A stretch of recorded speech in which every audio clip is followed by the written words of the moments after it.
Wesi Bagong golek semen. Siap. Ada. Iku mergo iki gawemu. Ewohmu iki kegayuanmu. Lah iya, kowe kudu mbudidaya.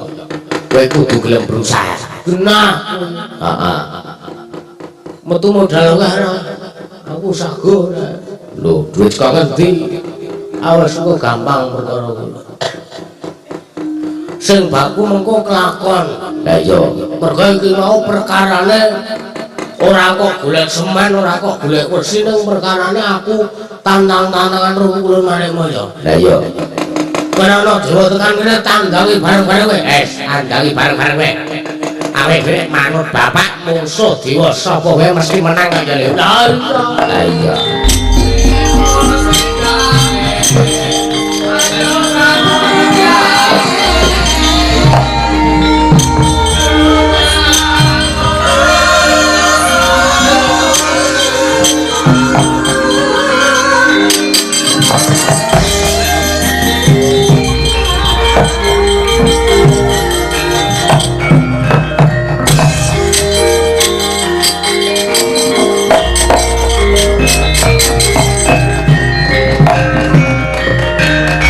Kerapang guling mungsuh banyak bentar mengari sang surang gorong-gorong mengsa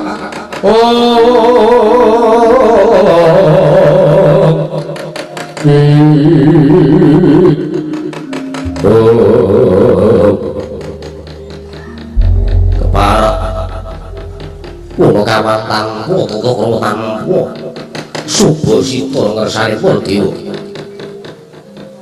Dewa yo wah pukul nendro kang dewa amen anak ibal nyembah sembah sungkem kula sampeyan dekem tanten Gus ojo blawana capito ayo di Bagong nek raket bakal ulun pitur cemplungake kawah Candra Dewa Mergo Bagong wis wani karo Kanjeng Rama kula Manikaya wajibe diwidana.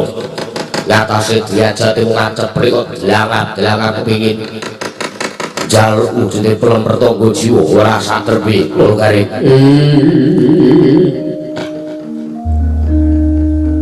Saja muntat lir muntat duka yayasine bi Netra kocak ngondaran nggih. Iku rasa capong ora cetha capongmu kangen seko. Amen.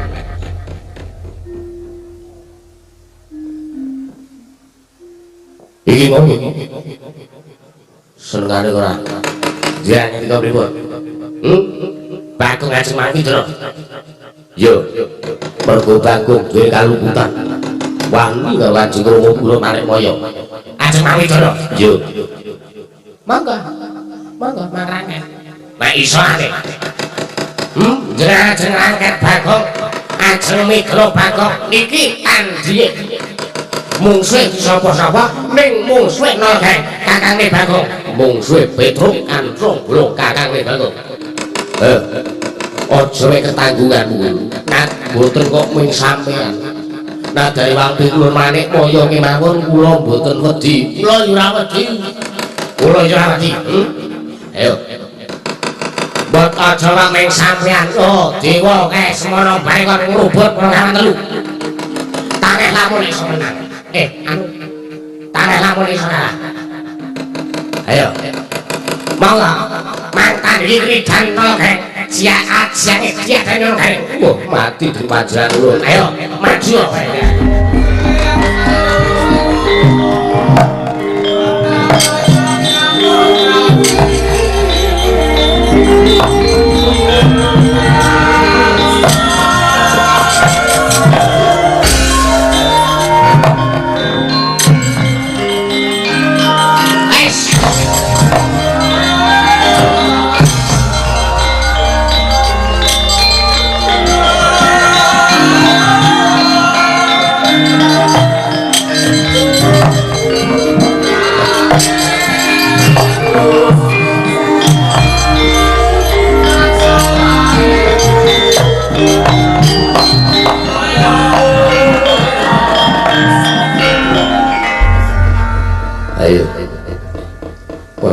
cekel dino bro. Harwo. Monggo mangrangkat mun tangan kula ulungke. Tangan kula ulungke.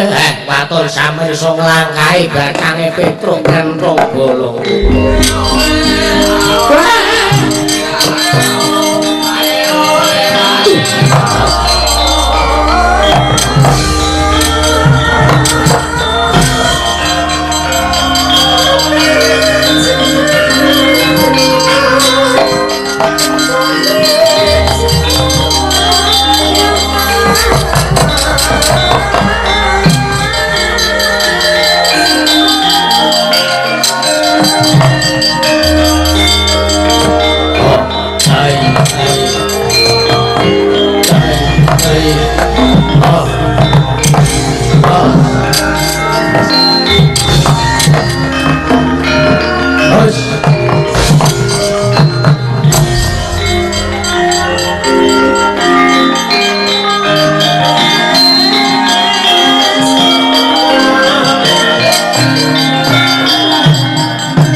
Menehke Bagong nek wong sampean langkai bathang kula boten manti bangke mati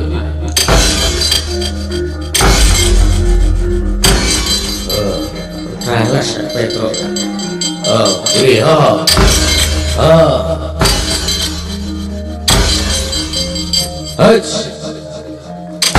kujuk yo wala sian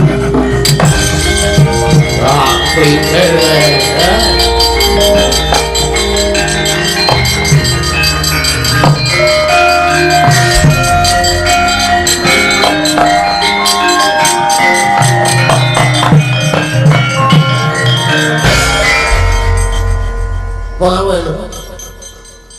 Semandak barangnya Gueret karo muser awakku jangan kowe ngontiri manuk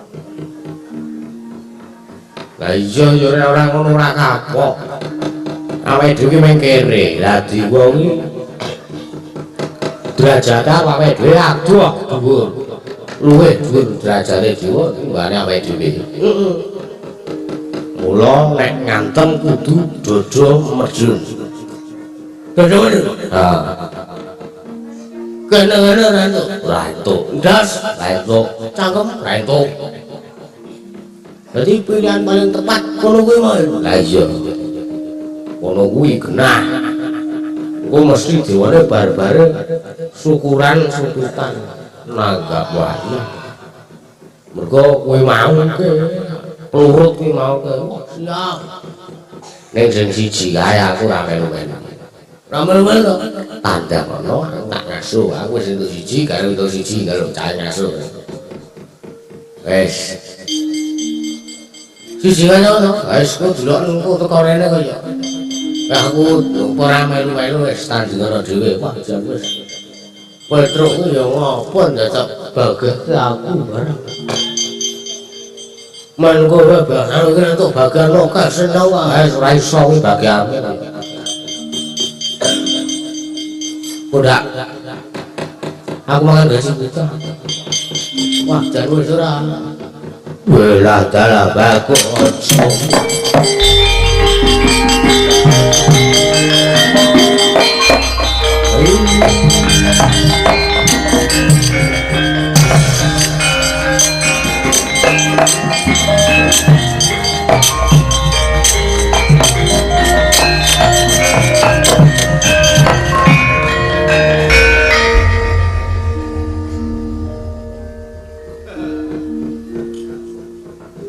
Ana bule janganmu sehingga teok ngene kok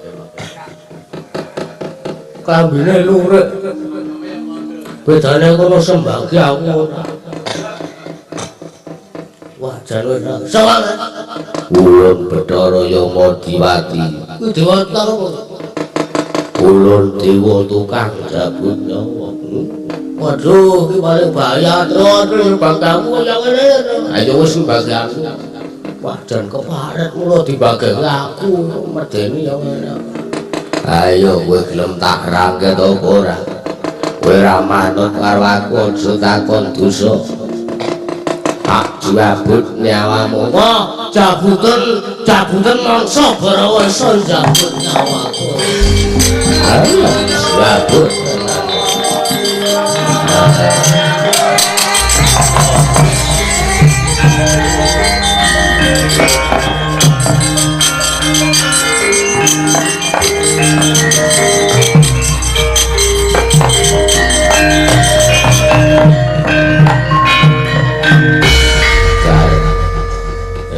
bangsa nantang kon jabut nyawamu ora gelem manut jabut menan ya ayo ora iso apa-apa kowe nyawamu wis tak gawa ora bakal iso urip meneh wah wandamu rak gotong tak aturake marang Iwang Bikul Manik Maya tuh semute ora kae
Rakyat luas murid semuanya saka balik eko balik Titiyane koncoyon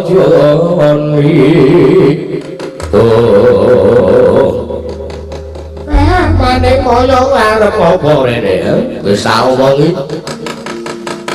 Bagong ki mung kepengin bangun desa mung butuh siji wae wujude mertangga jiwa lah kok rampok ngeke apa sebabe apa malah Bagong arep tok pidana salahe apa Kakang Semaya piye Bagong menika luputipun sepisan wantun nyuwun wujudipun mertangga jiwa angka kalih Bagong wantun lawan ingkang rayi ning atasipun kula menika dewaning para dewa toko kalih Bagong boten wonten artosipun jalaran Bagong tanpa subasita tanpa tata krama sarta Bagong sampun wantun ngobrak-abrik barisaning para Dwandara para Jawata saking Kayuwangan Suralaya Kakang lha men perkara ngono jiwa iki kena lara luputing pati aku tok permasalah wis tak omongi arepa Bagong wujude ming Panakawan ning iki aja ming baen-baen kok anggap ayo kowe iki sak omongi aja sok ngegungke derajat pangkatku aja sok ngegungke ngabisanmu dumeh derajatmu dewa dumeh Bagong derajate ming kere tak panganan kayangan kok wong menungso biasa kene kaya Bagong ngene kok ora entuk njaluk inggih Kakang prainggi ayo momene kemana ning samangke Bagong tetep badhe kula pidana badhe kula cemplungaken ing Kawah Candra Dimuka Kakang saiki ngene wae aku wis ngerti legetaning atimu janjane kowe sengit to karo aku janjane kowe sengit to karo aku ngerti gedhoanmu aku ngerti kowe pengen nyemplungke Bagong ing Kawah Candra Dimuka dimen Bagong mati Bagong mati Semar ora duwe daya nek Semar ora duwe daya Semar mesti lara nek Semar lara mesti mati ngono to ora inggih Kakang lah saiki ngene wae men Bagong iki tetep iso bangun desa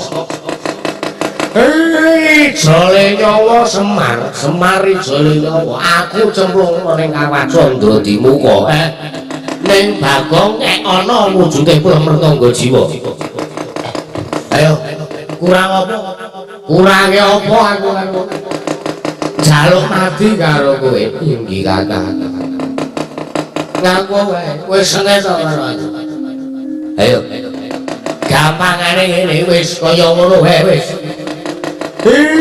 jane nyawa Semar Bagong ana mertangga jiwa Manikmaya Kakang tresna pirangku nangkul kinembet-kembet dosa resane bawono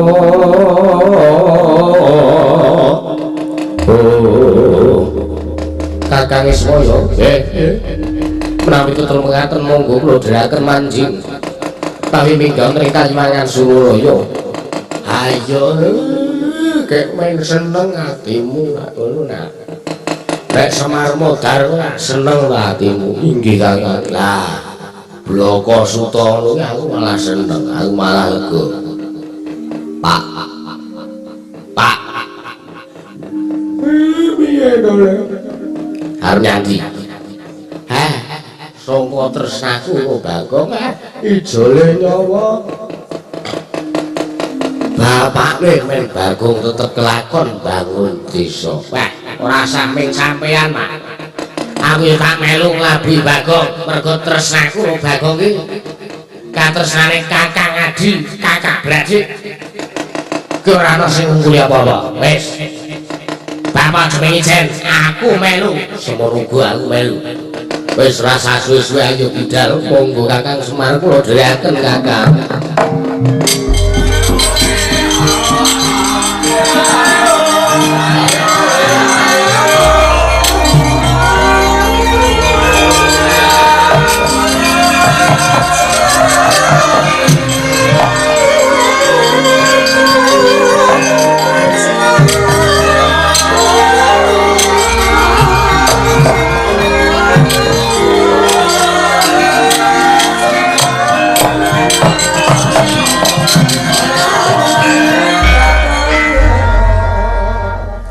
Karena ini ngetutke bapak. Ngapa to, Bapak?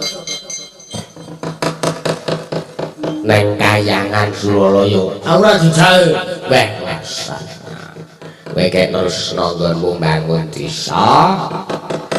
Aku goleke sarasrana supaya kowe nglakon nggonmu mbangun desa. Apa? Aku Bapak Petruk dipidana dihukum ning Kawasa Tunggal. Supaya kowe kelakon entuk wujude Pramrata Jiwa, ndang kowe men kelakon bangun desa. Nek ngono karo modar mati. Anu ngono karo mati. Wis ora wis selamat. Yakin. Selamat wis, selamat. Aku kok bali kae nggo wujude Pramrata Jiwa. Yakin to, Wang? Heeh. Awas janji aku sih. Ketakin dasmu. Lah kok piye aku kono kene kok. Wis rasa suwe-suwe aku tak nyusul bapak. Slago. Hati-hati lho awas nanti ora bali nene aja tangon selalu kadang-kadang aku.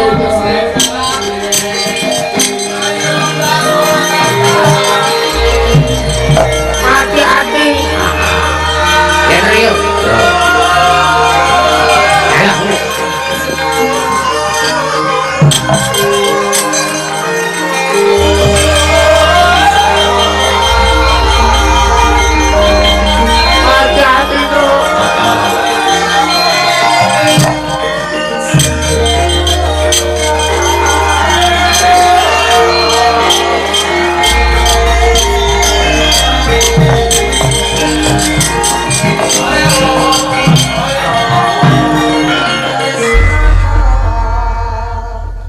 Aduh minggat iki apa?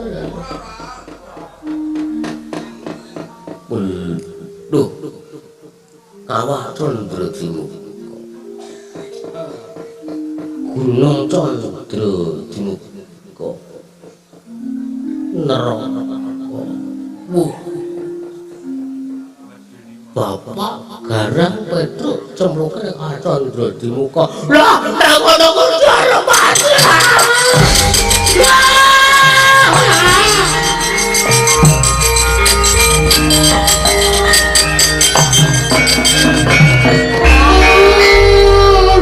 Suram Sibangkara kingken Erwangosma Anglayun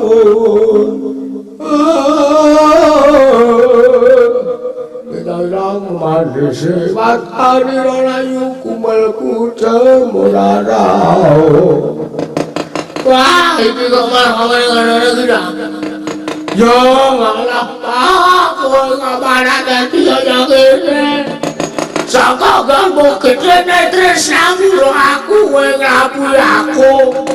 Pamule supaya manusa kelakon darku bangun desane kaya jane Jawa kowe, Pak. Kaya jane Jawa kowe, Pak. Bingung aku. Punya caraku maksudnya tanda tangannya Pak. Sertifikat sepirang-pirang hektar Pak James bingung aku BPK bareng-bareng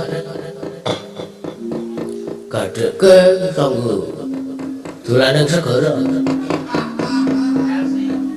enggak dipikir-pikir kalau dipikir-pikir aku kok suwe-suwe sepi karena kancane. Nek yo ngopo tak nangis. Wong kaya men ngebot-boti uripku. Nek tak pikir kok ngene-ngene ya ngene, ngono-ngono ya aja ngono. Aku ki atus dulur ngono.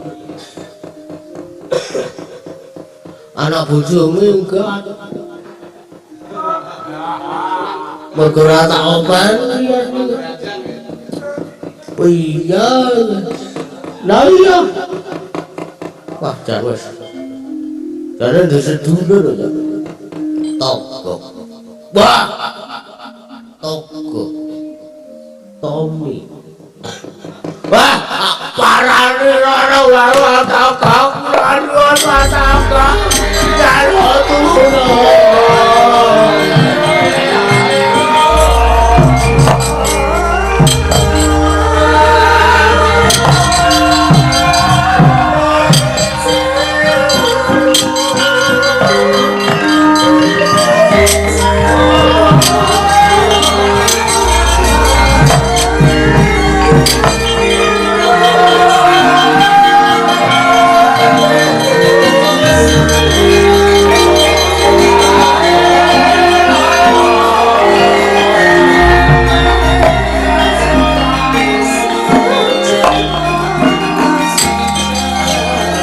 Gusti bener.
Menjaangun Toto trepsilani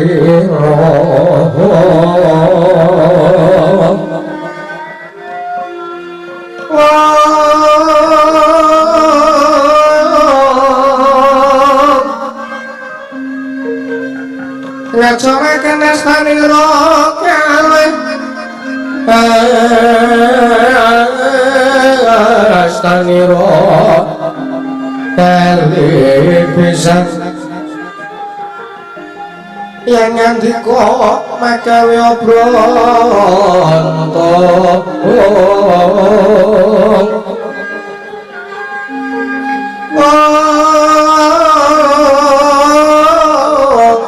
yang ngandika magawe obranta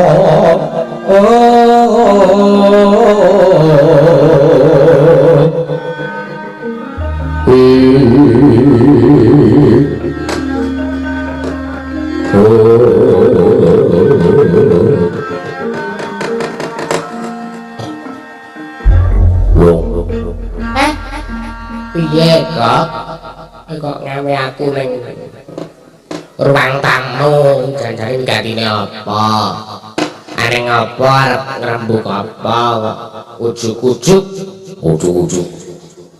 tanpa kaliwara kowe ngejak aku nang kene iki ngapa rembukan apa Gusti to. Aku ki tulung bengi kepungkur ngipi. ngipi apa Ngimpi Semar ki numpak prau. Mongko mung dhewe neng telenge samudra sing ombo ra sebaene. Iki mratelake sasmita sing kepiye ya lho. mbah aku dhewe ya ora roh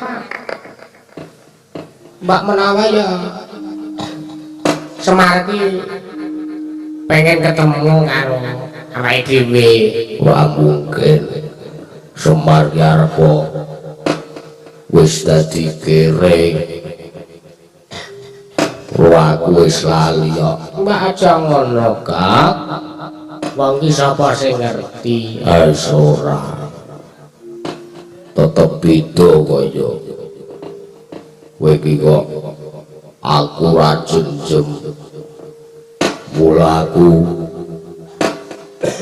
ngawe kowe rene iki aku njaluk iku partikel ngimpiku ki werdine apa. Kak nek rumangsaku ya perkara impen rasah digagas banget ndak gur marahi ngelu eling lho kowe bar lara lho kowe gur gagas impen kowe aja ngasih kelimput aja ngasih lali gur mung perkara impen ya nek kangen karo Semar ya kayak ayo marana Lah nek kepiye Semar ki ning tanah Jawa, awake dhewe ning tanah seberang. Wis kolang kalingan segoro. Arep tuku tiket kapal yo ora gablek. Kudu adol lumah sik. lah mula kuwi kepiye ya wis ta nek mung perkara impen kuwi rasah digagas banget mengko nek marake Semar krasa atine ora tentrem mengko ming perkara impen sing mbok gagas banget. Kok ya kepiye ora digagas ya tetep kepikiran kok. ya penting kowe iki sing tetek atimu. Anggere ngono ki lak ya tetep kepiye wae ya tetep Semar ki ya adimu. Nek ora sadi kepiye-piye wae. Lah iya. Loh. Krungu ora? Apa? Sedo. Wis sapa sing dodok-dodok lawang? Ya ini Lah iya. wajan. Kok malah wedi aku merinding. Esuk-esuk bangun-bangun ngene kok nek sing dodok-dodok lawang. Wah. Patamu. Klithik gojo. Oh, Tommy. Togok. Kula togok senes kami. Nek suarane kok kaya Bagong. Lampu kayane iya. Wah, kok aneh men ta iki. Wah, ora mungkin. Iki mung ruwan-ruwanan. Ora kayake tenanan. Wah togok, aku teko wah, bukaan lawange wah.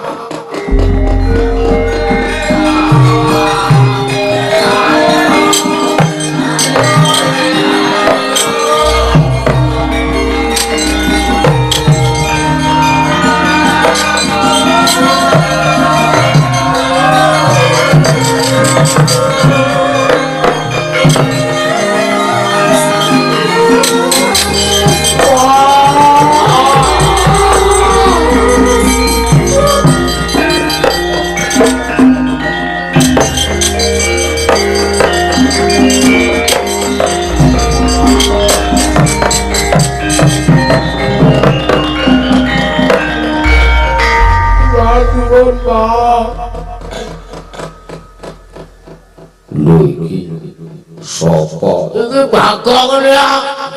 Ora cangkeme dombleng ngene ya.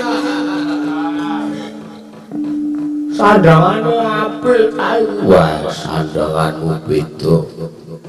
Kerisan barang. Lah iya, gabung dolop. Aku saiki jenengmu Tu Bagong. Lah sapa? Percel. Kowe ngopo rene iki? Wah, kuwi mung arep njaluk tulung. Semar dika Bathara Guru ning kayangan. Jalanan aku mung gegayuhan kepengin bangun desa ning butuhke saracana ya kuwi pelemper tangga jiwa. Ning kanggo ijole nyawane Semar gareng karo Petrowa. Mula aku bingung kananku kaya ngene iki. Aku piye aku kudu taren karo sampean wong Togok. Aduh, mesti aku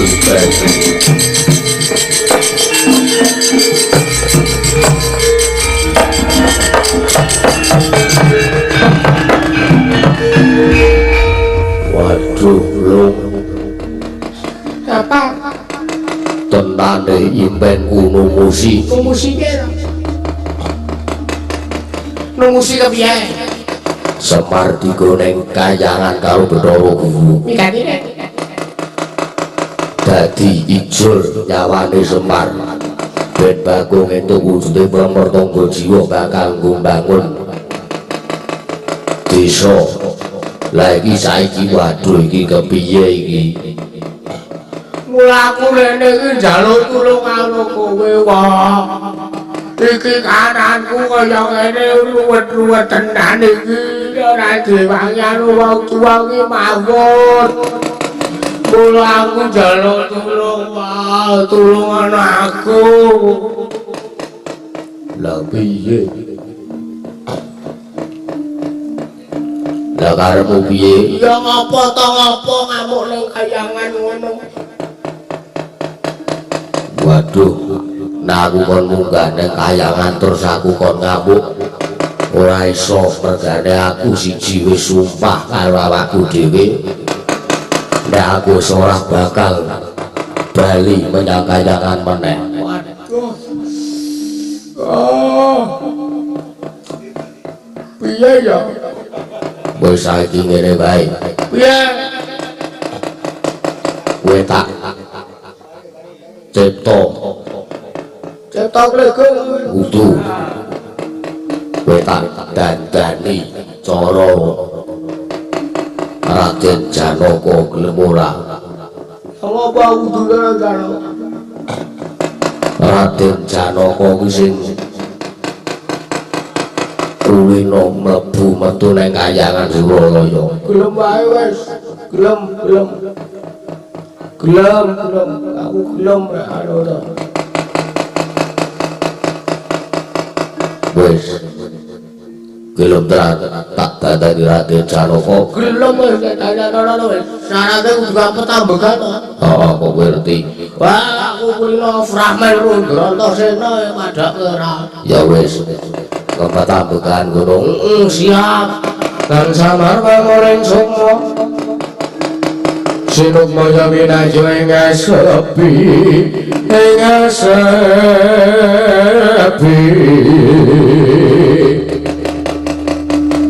Sinempen tulang ing kalbu.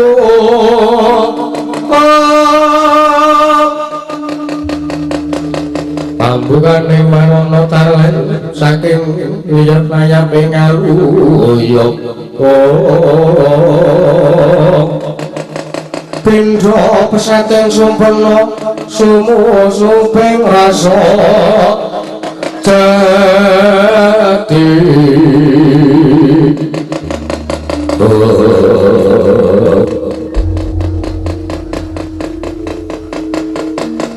Mahasena sumung sang Kilurah Togut ing Ciptarsa salin rupa Kilurah Bagong. Eling-eling kono kalan iki rompo dari sedani ical wujuding Kilurah Bagong wonten wujuding satriya bagus ing Madukara anggene sang Raden Arjuna.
Bagus. Oh, dadi Wis. Mega kok ngerti ngiseng kok. Wis rungamu ora. Suwe. Padha ora genah. Stok wingi wong di. Gua. Wah, jan wis ora. Iki aku dadi Janaka terang-terang. Dadi coba pengilon. Long. Pengilon.